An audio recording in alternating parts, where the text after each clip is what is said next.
अभी तक कांग्रेस और पूरा विपक्ष हिंडनबर्ग रिपोर्ट को लेकर सरकार को, प्रधानमंत्री को गिराने की कोशिश करता दिख रहा था। लेकिन अब एफएटीएफ की रिपोर्ट आने के बाद से बीजेपी के लोग भी कांग्रेस पर हमलावर हो गए हैं।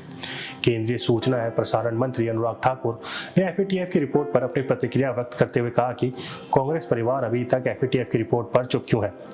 कांग्रेस का एक के बाद एक भ्रष्टाचार मॉडल सामने आ रहा है, कभी नेशनल हेराल्ड, कभी दूसरा, कभी तीसरा। अब एक विदेशी एजेंसी एफएटीएफ की केस स्टडी में पाया गया कि कैसे यूपीए सरकार में केंद्रीय मंत्री द्वारा प्रियंका गांधी की पेंटिंग को 2 करोड़ रुपए में खरीदने का दबाव बनाया गया था।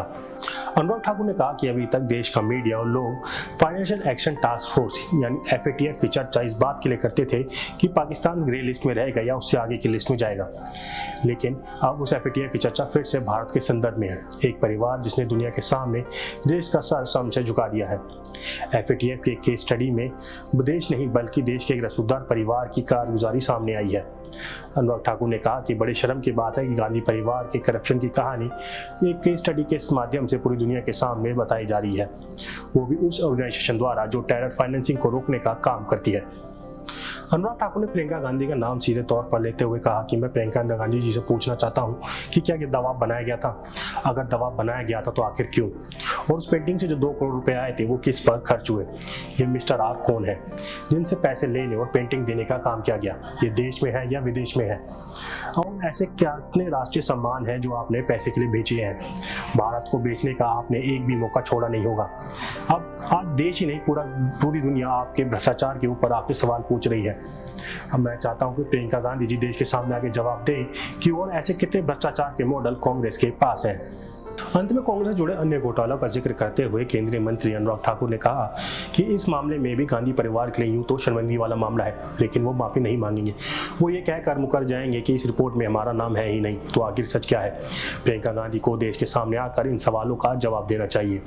अगर नेशनल हेराल्ड मामला हो या बाटा जमीन घोटाला, एक दिन उनके सारे घोटाले उजागर हो जाएंगे और भारतीय अदालतें उनके करतूतों का खुलासा कर सजा भी सुनाएंगी। साथ ही मंगलवार को हुई प्रेस कॉन्फ्रेंस को उन्होंने राहुल गांधी द्वारा विदेश में दिए गए बयान कि उन्हें देश में बोलने नहीं दिया जाता को लेकर कहा कि राहुल गांधी जी विदेश में जाकर रोने का काम करते हैं। राहुल गांधी जी का कैम्ब्रिज क्राइस, लंदन लाइस, इससे साफ तौर पर दिखता है कि वो देश को अपमानित करने का कोई भी क्षण नहीं छोड़ रहे। एक बार नहीं, बार बार देश को अपमानित करना, देश के सैनिकों का मनोबल गिराना, उनको अपमान करना और बार बार एक प्रोपेगेंडा के तहत देश के खिलाफ बात करना।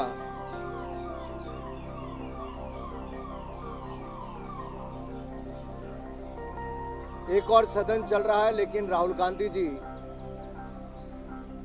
जहां दुनिया भर के देशों में जाकर कहते हैं कि उनको बोलने का अवसर नहीं दिया जाता।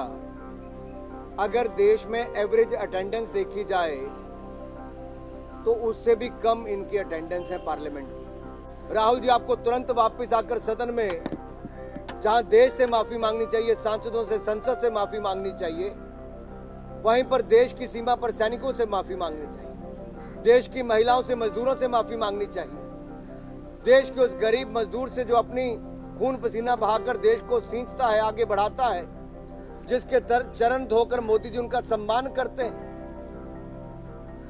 और दूसरी ओर दुनिया के देशों में जाकर भारत का अपमान करने में लगते हो।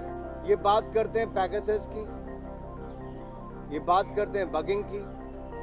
मैं इनको याद करवाना चाहता हूं, ये पैगासस कहीं और नहीं, आपके दिमाग में है। और अगर आपको अपनी सरकार की याद होगी तो उस समय के वित्त मंत्री स्वर्गीय प्रणब मुखर्जी की आपकी अपनी ही सरकार में बगिंग करवाने तक के गंभीर आरोप आपके सामने लगे थे। आप देश के लोकतंत्र की बात करते हो, नियमों की बात करते हो, अपनी सरकार के ऑर्डिनेंस को फाड़ने का काम और नॉनसेंस कहने का काम आप करते हो। आर्ट से करप्शन कैसे हुए, करप्शन की आर्ट कैसी हो, ये आर्ट भी इनमें कांग्रेस में ही नजर आती है।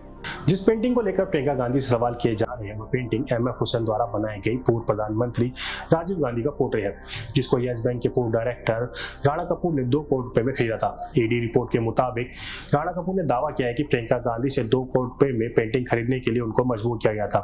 यह पेंटिंग एमएफ हुसैन की है और जिसका भुगतान उन्होंने चेक के थ्रू किया था।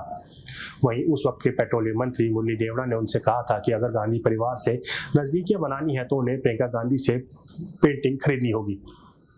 अभी तक के लिए सिर्फ इतना ही। मेरा नाम अक्षय, देखते रहिए ब्रह्मास्त्र प्रहार। आप इस खबर के बारे में क्या सोचते हैं हमें कमेंट सेक्शन में बताएं। साथ ही ब्रह्मास्त्र न्यूज़ को सब्सक्राइब और शेयर भी जरूर करें।